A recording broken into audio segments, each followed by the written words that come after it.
Peace, family, brothers and sisters from another mister. I just wanted to talk to y'all real quick about the Tom Brady Gisele Bündchen separation and what's going on with that relationship and what we as men and women alike should learn from their scenario. You know, they say a wise man learns from the mistakes of others and a fool learns from his own. So sometimes you need to look at other people's relationships and learn from some of the mistakes and pitfalls that men can encounter when they walk into these certain situations. The first thing I would say, especially to the women out there, when you meet a man that is on his purpose, that is dedicated to something, you have to understand that he ain't got time to lay up under you. He is on a mission. He is dedicated to his craft, his purpose. And if you are not dedicated to being part of the process of his progress, then you need to leave him alone. And you got to understand that a man like Tom Brady, he's going to be so dedicated to his craft. Yo, there's no such thing as work-life balance when you're dealing with men of this caliber. Okay, women say they want these kind of alpha men, these men that are making money. But you know what's going to happen? He's going to miss some recitals. He's not going to be able to sit at home and lay up under you. He's not going to be at all of the sports games and the school plays because he's dedicated to the craft.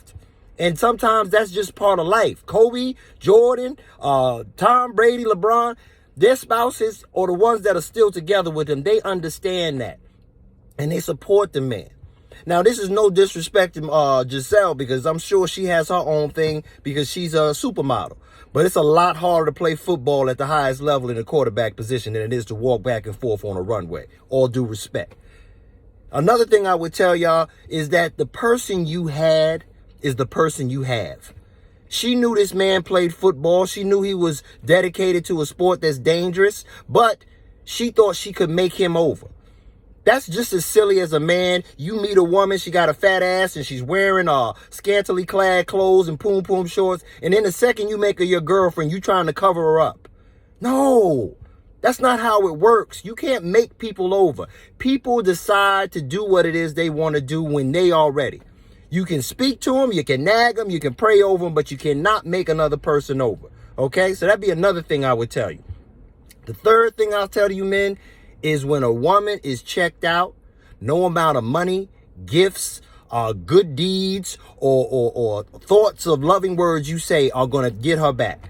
So if things have gotten to this point, brother, grab your hat, walk, and make the best out of life, okay? So it's unfortunate, but I just want men and women to understand when you get into relationships, the person that you were with, you can't make them over. And when you try to do so, it doesn't work with a person who is strong-willed. So let's learn to love a person where they are. And if that's not for you, then it's not for you. Okay? But it's unfortunate because you got children involved. You got families involved. I hate to see this because they were like Mr. and Mrs. America. You know, the white Jay-Z and Beyonce couple, the power couple. But this lets you know that you never know what's going on behind closed doors. And at the end of the day, Tom Brady wanted to try to appease his woman. But once he retired abruptly last year, all it took was 40 days for the man to come back to his number one passion. And you got to understand that. You got to really understand that even as a man, if you get into a relationship with a woman and she already has a child, brother, you got to know you already going to be number two. You can't come in and bulldoze your way and bully your way to number one because a child is going to supersede you. Just like this man's craft. So people keep that in mind, man. Don't try to make people over. Be dedicated to learning from other people's mistakes instead of making the same ones. And learn from the idea that no amount of money, deeds, or cachet is going to save a relationship or change a woman over or a man over when they're checked out. Learn when to step out. Learn when it's done. Okay? So with that being said, I hope y'all got a little info from this video. Like, share, continue to support a brother. And remember that the black man can. And if you ain't know, you better ask somebody. Peace.